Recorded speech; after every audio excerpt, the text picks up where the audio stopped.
유대인들은 3살 정도가 되기 시작하면 그때부터 하나님의 말씀을 가르치기 시작한답니다. 성경을 암송하게 하고 더욱더 특별히 토라라고 하는 모세오경을 가르치게 된다고 합니다. 그런데 이 모세오경 중에서도 특별히 레위기부터 가르친다고 합니다.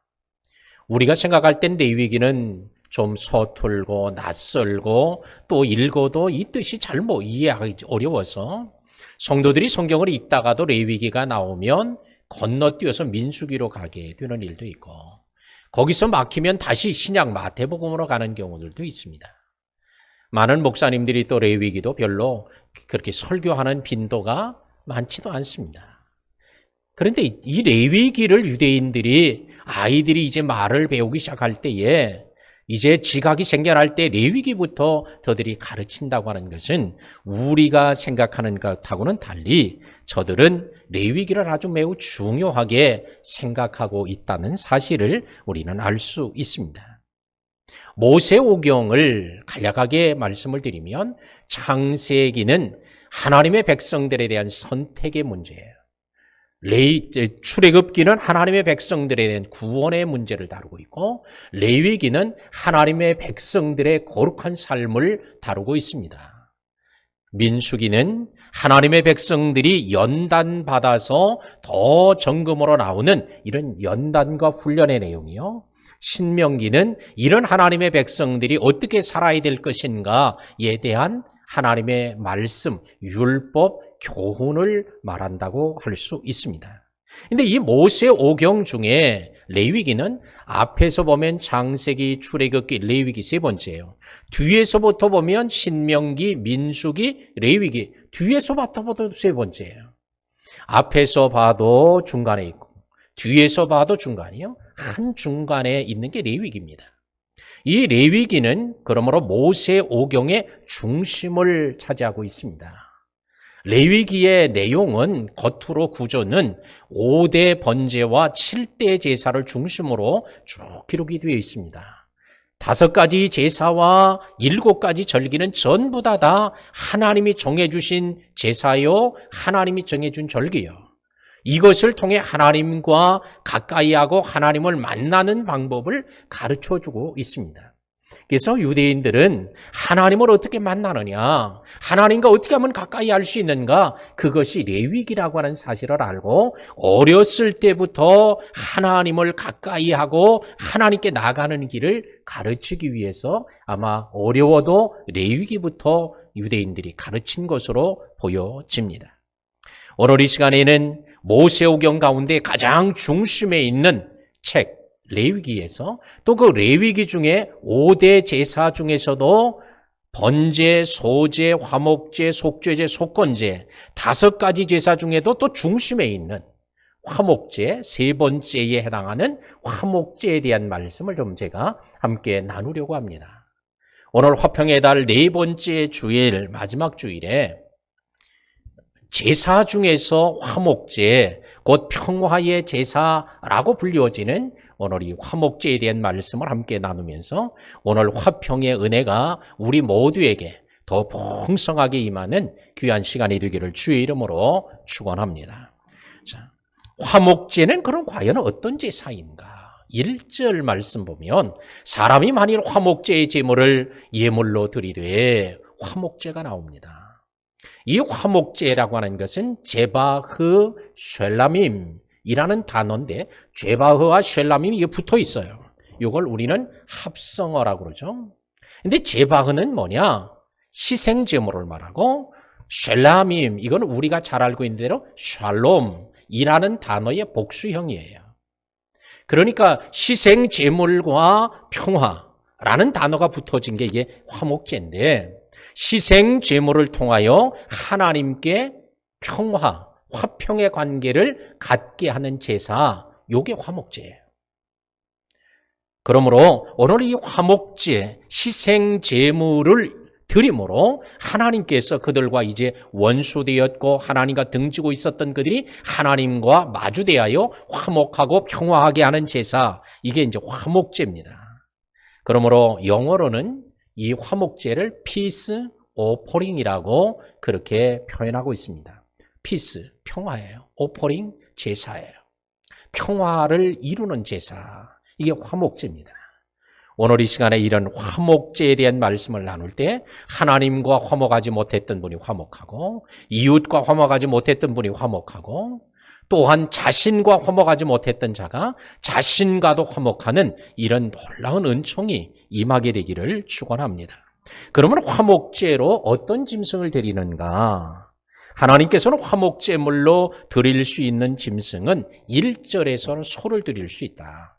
6절에 가면 양을 드릴 수 있다. 12절에 가면 염소로도 화목제의 제물로 드릴 수 있다고 말씀을 합니다. 그런데 소로 드리나 양으로 드리나 염소로 드리나 공통점이 하나 있으니 흠 없는 것으로 여호와 앞에 드릴지니 흠 없는 것으로 드리라는 것. 흠 없는 것. 그래서 제사장은 제물을 가지고 나오는 사람들이 제물을 이제 검사를 합니다. 하나님께 드리기에 적합한지 안 한지를 이제 검사를 하는 거예요. 그래서 검사에서 적합하면 하나님께 드리도록 허락을 합니다. 흠 없는 것을 보는 거예요. 그러나 이렇게 시작은 되었으나 시간이 점차 지나면서 이스라엘 백성들은 하나님께 흠 없는 것, 가장 좋은 것, 귀한 것 이런 걸 드리다가 시간이 지나고 신앙도 떨어지고 타락하게 되자 저들은 하나님께 드릴 때 하나님이 뭘 보긴 뭘 봐 하면서 그들은 저는 걸 가져왔어요. 그러니까 다리가 부러진 것. 다리가 부러졌으니 이제 양은 양대로 소는 소대로 염소는 염소대로 제 기능을 못해요. 그러니까 금방 죽거나 아니면 귀찮은 존재야. 그런 건 이제 하나님께나 드려야 되겠다. 이러는 사람들이 생겨났어요. 병든 것을 가져오는 사람들이 생겨났어요. 그래서 하나님은 말라기 1장에서 말라기 선지자를 통해 얘기합니다. 이런 것들을 너희 총독에게 가져다 주어봐라. 총독이 좋아하겠냐? 하물며 이런 것들을 내게 가져오는도다. 이스라엘 백성들은 말합니다. 우리가 언제 하나님께 그런 걸 가져갔습니까? 우리는 좋은 걸 했습니다. 마치 오리 잡아먹고 닭발 내미듯이 그렇게 아주 뻔뻔스럽게 그렇게 했습니다. 근데 하나님은 총독도 보는데 내가 뭘 볼 줄 아냐? 다 보고 있다는 거예요. 하나님이 그렇게 말씀하셨어도 그들은 말씀을 듣지 않자 말라기 이후에 400년이라고 하는 공백이 생기게 되었으니 하나님의 말씀을 안 들으니까 선지자도 안 보내는 거예요. 보내봐야 내 말을 안 들을 건데 그러니까 하나님이 아주 선지자도 안 보내시는 거예요. 그 기간이 400년, 이걸 우리는 신구약 중간기라고 부르고 있고 이 시기를 우리는 암흑기라고 말합니다. 왜? 하나님 말씀을 안 하는 거예요. 하나님의 말씀을 듣고도 말씀에 따라 순종하지 않으면 하나님께서 입을 닫으시는 거예요. 말씀하지 않는 거예요. 듣게 하지 않는 거예요. 오늘 우리가 잘못했거나 비뚤은 길로 갈 때 주님이 우리를 위해 교훈하고 책망하고 바르게 하고 의롭게 교육하시고 성령의 감동을 주는 것은 아직도 우리를 안 버리고 계신 거다. 그런데 아무런 얘기도 안 해. 간섭도 안 해. 그러면 이것보다 불행한 일은 없다라는 걸 깨달아야 할 줄로 믿습니다. 내가 잘못되면 하나님께서 금방 나타나세요. 꿈에도 나타나시고 설교를 들으려고 하면 어떻게 나를 아는지 그 주간에 또 그 설교를 하네. 목장에 가서 모임을 하면 또 거기서도 그 얘기를 하네. 이거는 주님이 아직도 우리를 안 버리고 있다는 증거다. 그런데 어디 가서도 얘기를 못 들어요. 하나님 말씀을 안 하시는 거는 완전히 하나님께서 이제 입을 닫으신 거예요. 감동도 안 하시는 거예요. 은혜도 주지 않기 때문에 그렇습니다. 이스라엘 백성들이 400년 동안 그러다가 세례 요한이 나타나서 회개하라 천국에 가까이 왔다고 할 때 하나님이 보낸 선지자인 줄 알고 사람들이 광야까지 막 쫓아가는 거예요. 요단강에 세례를 받으려고 막 몰려드는 거예요. 화 있을진저 독사의 자식들아 하면서 막 해도 그냥 쫓아와서 하나님 말씀을 듣고 싶다는 거예요. 흠이 없는 것으로 드려져 있어야 되나? 타락하니까 흠 없는 것으로 드리는 생각조차 없어요. 그냥 형식으로 치우쳐서 하는 거예요. 하나님이 문제 보기를 하시겠어? 하나님 본다는 의식도 없어요. 하나님 여호와 앞에 드릴지니 그랬는데 여호와 앞이라고 하는 이런 개념이 없어요. 코람데오라고 하는 이런 신앙관이 다 무너졌어요. 오직 뭐요? 사람들이 보는 것 때문에 드리는 거예요. 짐승을 다 잡아놓으면 이게 다리가 부러졌던 건지 병들었던 건지 누가 알게 뭐예요. 사람들은 다 그냥 바치고 잘하는 줄만 알지. 근데 하나님은 그 중심을 다 보고 계십니다. 오늘 이 시간에도 하나님이 우리를 다 보고 계시니 우리가 진짜 마음을 다하고 성품을 다하고 힘을 다하여 하나님을 섬기는 우리 성도들이 되시기를 주의 이름으로 축복합니다. 그러므로 하나님께 짐승을 드리는데도 소, 양, 염소 하나님 딱 정해주셨어요. 흠 없는 것 딱 정하셨어요. 우리의 마음대로, 생각대로, 기분대로, 감정대로 드리도록 하지 않았습니다. 우리가 하나님의 말씀을 듣고 말씀에 따르는 성도들이 되어야 할 것입니다. 2절에 보면 그러면 이제 화목제를 어떻게 드릴 거냐라는 이제 절차에 대한 문제가 나오는데 화목제는 어떻게 드리는가? 2절 보니까 그 예물의 머리에 안수하고 회막문에서 잡을 것이요 아론의 자손들은 그 피를 제단 사방에 뿌릴 것이며. 자, 제물을 가지고 왔습니다. 제물을 가져온 사람이 제물의 머리 위에다가 손을 얹고 안수한다는 거예요. 자, 성경에 보면 안수에 대한 얘기가 많이 나오는데 안수를 한 때는 언제예요? 직임을 부여할 때 안수를 하죠. 또한 축복을 할 때 안수를 합니다. 병 들었을 때 병 고침을 위해 기도할 때 안수를 합니다. 성령을 받게 할 때에 오늘 안수를 하기도 했습니다. 근데 오늘 여기서는 그런 안수와는 좀 다른 안수예요. 화목제를 드리러 나왔을 때 그 제물을 위해 머리에 손을, 두 뿔 사이에다가 손을 대고 안수를 하는 거예요. 이게 무슨 안수냐? 이것은 자기의 모든 죄와 허물을 전가시키는 안수예요. 그래서 모든 죄와 허물을 다 고백할 때에 하나님께서 그 죄와 허물을 그 짐승에게, 그 사람이 가지고 있던 것을 짐승에게로 하나님 옮겨가시는 거예요. 전가의 의미를 가진 안수입니다. 또한 이 화목제의 의미가 감사하는 뜻을 담고 있었기 때문에 하나님 앞에 주셨던 특별한 은혜들을 감사하면서 감사의 고백을 하는 거예요. 그러면 그 감사의 고백을 할 때에 그 감사의 고백을 누가? 하나님이 들으시고 그 죄와 허물에 대한 회개를 누가? 하나님이 들으시고 다 옮겨주시고 받으시는 것을 의미하는 안수였습니다. 그렇게 안수를 해라. 그리고는 회막문에서 잡으라. 그를 잡습니다. 피를 뺍니다. 그리고는 가죽을 벗깁니다. 이 짐승을 잡아요. 피를 받은 것을 제사장에게 가져다 주면 제사장은 바로 그것을 번제단 사면에 뿌립니다. 이 사람이 죽어야 될 것 대신 이 짐승이 죽었다는 표시고 하나님이 이 피로 인하여 그 사람이 고백했던 모든 죄와 허물을 다 용서해 주신다고 하는 약속을 믿고 피를 뿌리는 거예요. 피를 뿌립니다. 그리고는 기름을 다 떼서 내장에 붙어있는 기름, 내장 사이에 있는 기름, 옆구리에 있는 기름, 콩팥에 붙어있는 기름, 기름들을 다 떼서 제사장에게 가져다 주면 제사장은 그 기름을 번제단 위에 불 위에서 다 불살르는 거예요. 왜 기름만 불살랐을까? 오늘날에 우리는 정육점에 고기를 사러 가면 어때요? 기름은 다 잘라주세요. 다 떼달라는 거예요. 우리는 요즘에 기름 잘 안 먹어요. 그거 먹으면 콜레스테롤이 많이 생긴다고 하고 피가 엉기고 또 혈관이 막힌다고 생각해서 기름을 떼지만 고대 근동 지역, 성경이 기록됐던 오늘 이스라엘 그 인근 지역에서는 당시 고대 사회에서는 가장 귀한 거를 기름으로 보는 거예요. 지방. 이게 고기 가운데 가장 귀한 최상의 부위라는 거예요. 우리는 돼지를 잡거나 아니면 소를 잡으면 제일 좋은 부위가 있잖아요. 근데 당시에는 이 기름이 제일 좋은 부위로 그들은 다 여기고 있었던 거예요. 그럴 때에 하나님께서 제물을 드리라고 할 때에 너희가 가장 귀하게 여기고 있는 가장 가치 있다고 하는 그 지방을, 그 기름을 내게 바쳐라 라고 하는 거예요. 그래서 그 말씀에 따라서 기름을 하나님께 드리게 되는데 16절에도 보면 모든 기름은 여호와의 것이니라 그랬습니다. 모든 기름은 가장 귀한 것 다 내 것이니까 이것은 구분해서 내게 드리도록 하나님 하셨습니다. 모든 기름을 하나님께 드리는 것은 곧 순종의 태도일 뿐만 아니라 최고와 최상의 것을 드리는 그들의 태도입니다. 그리고는 제사장은 그 제물 중에 기름을 다 불살르고 그 드리는 자가 가져온 제물의 가슴은 요제로 흔들어 드리고 또한 오른쪽 뒷다리는 거제로 흔들어 하나님께 드립니다. 요제는 허리만큼 높이 들어 드린다고 해서 요제. 거제는 머리 위로 들어 드린다고 해서 높이 든다고 해서 거제라고 표현을 합니다.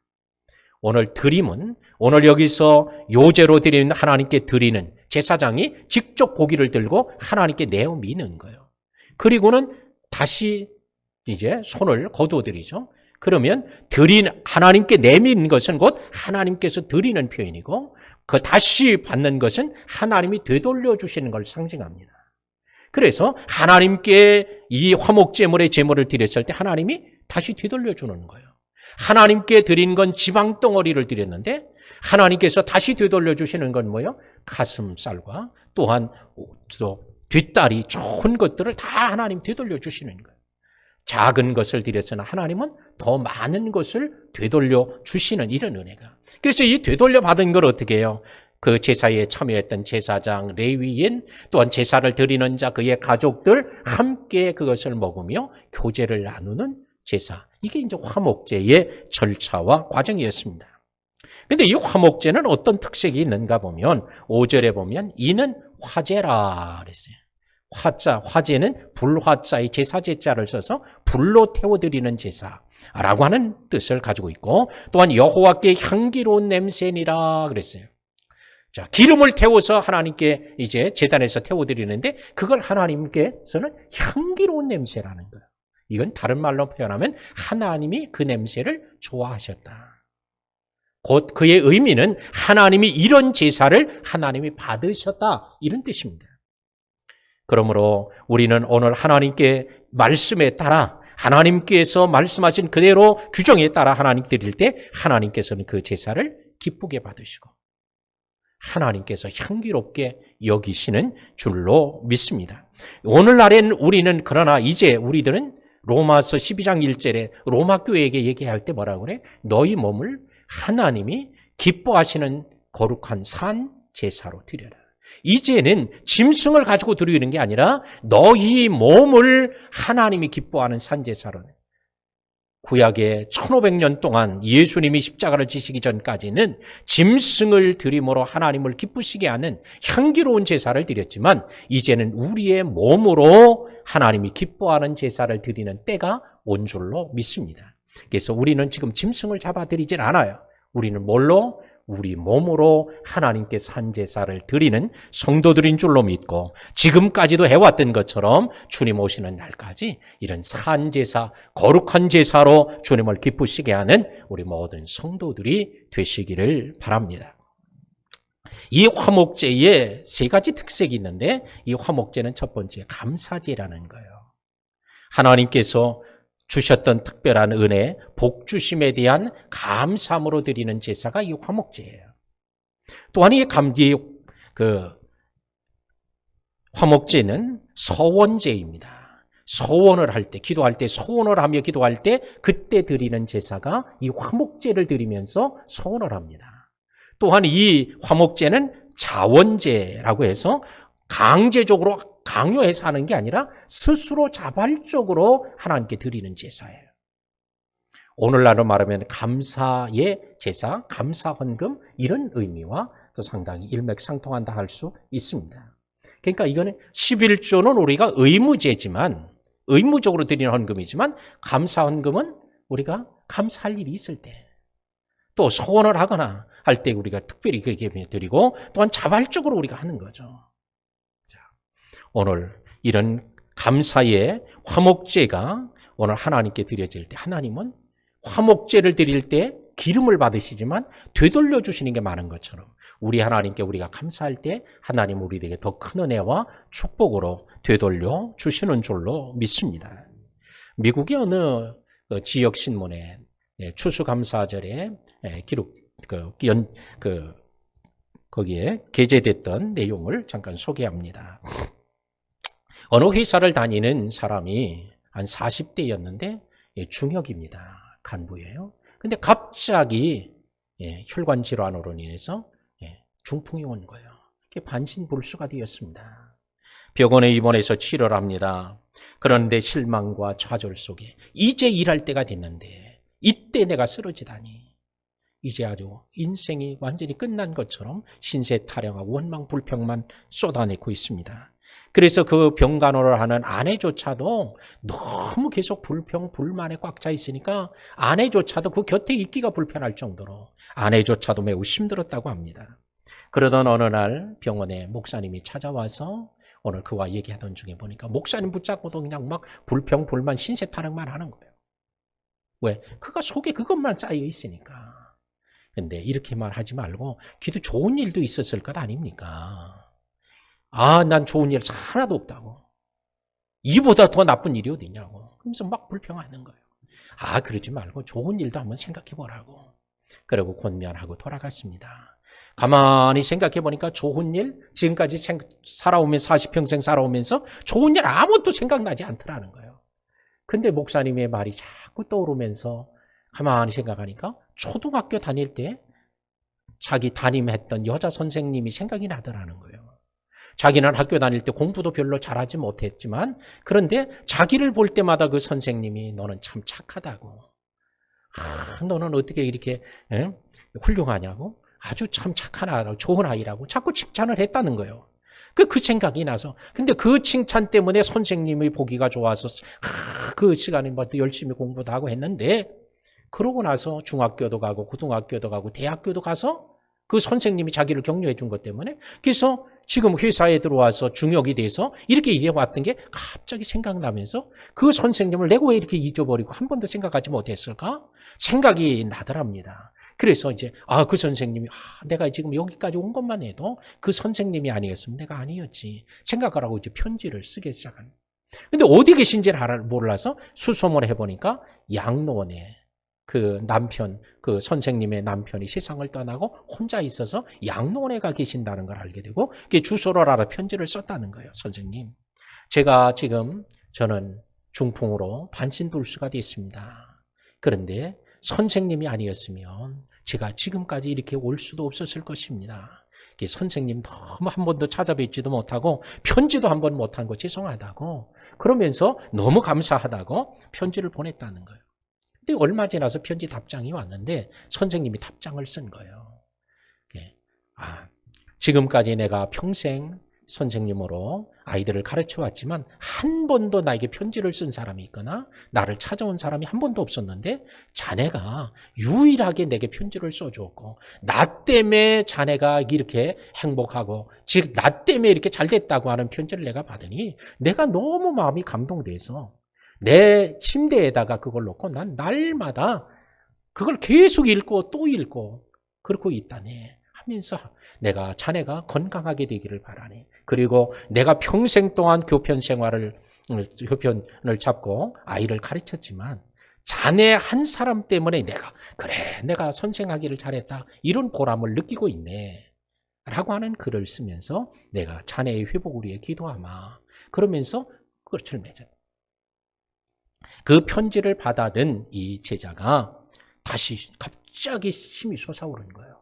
내가 이렇게 있으면 안 된다. 나를 가르쳐 준 걸 보람으로 느끼는 선생님이 있다고 하는데 힘을 냈어요. 일어섰습니다. 걷는 연습을 합니다. 말하는 연습을 하게 되었어요. 그리고는 점차 좋아져서 집으로 퇴원하자 아내와 함께 교회를 나가기 시작했습니다. 회복이 되어서 그는 이제 다시 복직하게 되었고 부사장이 되고 그 회사의 사장이 되었다고 하는 내용을 이제 그 지역 신문에다가 기고를 해서 거기다가 이제 올린 거예요.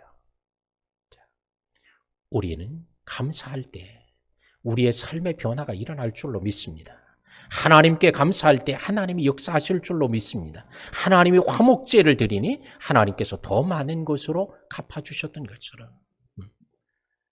저도 이제 매주마다 우리 감사 헌금을 좀 드리는데 처음부터 그렇게 목회하면서 처음부터 그런 거 아니에요. 처음에는 감사할 일이 있을 때만 특별히 생각날 때만 했었어요. 그런데 가만히 생각해 보니까 목회하면서 보니까 감사할 일이 너무 자꾸 많이 생기는 거예요. 제 개인에게도 감사할 일이 생기지만 교인들에게도 한 주간 동안 이렇게 보면 뭐 기도 부탁한 사람도 있고 뭐 이런저런 사람 얘기를 들어보면 감사한 일이 많아. 그러니까 한 주간 동안 감사한 걸 생각하고 그러고 다 거기다 기록을 하진 않지만 그러나 범사에 감사하다고 해서 매주 그렇게 해요. 근데 지나고 나니까 하나님께서 제게 더 많은 은혜들을 감사할 거리들을 주시고 있다는 것을 알게 되었어요. 근데 그게 바로 이 성경의 화목제의 비밀 속에 담겨져 있다는 사실입니다. 하나님께 드렸더니 하나님이 더 많은 것으로 돌려주시는 이런 은혜. 이제 말씀을 맺겠습니다. 사랑하는 우리 성도 여러분, 오늘 화목제는 바로 예수 그리스도가 우리의 화목제됨을 되신다는 걸 우리에게 보여주고 있습니다. 로마서 3장 25절에 이 예수를 하나님이 그의 피로 말미암아 화목제물로 세우셨으니 예수를 화목제물로 삼았다. 이 예수를 다른 예수가 아니다. 십자가에 달린 그 예수만이 우리의 화목제물이다. 라고 말씀을 합니다. 또한 에베소 2장 13절에 이제는 전에 있던 멀리 있던 너희가 그리스도의 피로 가까워졌느니라. 그리스도의 피는 우리를 가깝게 해. 왜? 그분이 화목제물이니까. 하나님과 멀리 떨어져 있거나 하나님과 등지고 계셨던 분들 오늘 예수님의 피만이 우리를 하나님과 가까이 친근하게 친밀하게 만들어 주시는 줄로 믿습니다. 이 말씀을 특별히 에베소의 교회에게 말한 이유가 있어요. 에베소에는 수도 없는 많은 이방 우상 신전들이 있어요. 많은 곳에서 제사를 드려요. 신들에게 가까이 나간다고 합니다. 그러나 오늘 다른 거 없다. 오직 우리의 화목제물 대신 예수님의 피만이 하나님과 친밀하고 가까워지게 한다. 오늘 우리 주변에도 신들과 가까이 하는 방법 많이 얘기할지 몰라요. 그러나 오직 예수님 외에는 하나님과 가까워지는 길이 없다. 왜? 그분만이 우리의 화목제물이 되시기 때문인 줄로 믿습니다. 골로새 1장 20절에도 말합니다. 그의 십자가의 피로 화평을 이루사 자기와 화목하게 되기를 기뻐하십니다. 하나님이 오늘 그의 피를 통해서만 하나님과 화목하게 땅에 있는 것들이나 하늘에 있는 것들 그 어떤 것도 예수의 피 없이는 가까이 할 수 없다. 오늘 화목하게 올 수 없다고 말씀합니다. 그러므로 오늘 이 시간에 우리는 예수님 피 없이는 절대로 하나님과 화목할 수 없음을 알고 예수님을 의지하고 예수님을 통해서 화목제의 비밀 속에 가르치는 예수님을 통해서 하나님과 가까워지시기를 축원합니다. 범사에 또한 베풀어 주신 은혜 특별한 은혜 또한 응답 축복이 있을 때마다 오늘 화목제물로 하나님께 감사할 때에 하나님은 더 큰 은혜를 부어주실 줄로 믿습니다. 또한 우리는 하나님과만 화목하는 게 아니라 우리는 그 음식을 함께 참여한 사람과 나누었던 것처럼 우리의 주변 사람들과도 화목하고 또한 자기 자신과도 화목한 축복의 시간이 되기를 주의 이름으로 축원합니다. 하나님, 오늘 이 시간에도 하나님 평화의 제사를 우리에게 허락하셔서 하나님과 멀어졌던 자들이 하나님과 가까워질 수 있도록 은혜 주신 것 감사합니다. 화목제물로 이 땅에 오셔서 우리를 위해 친히 모든 피와 물을 다 쏟으셔서 대신 담당하셨던 주님의 은혜 때문에 하나님과 멀리 있던 저희들이 가까워졌고 하나님과 화목하게 되어졌습니다. 오늘 이런 은혜를 늘 감사하며 살아가게 하옵소서.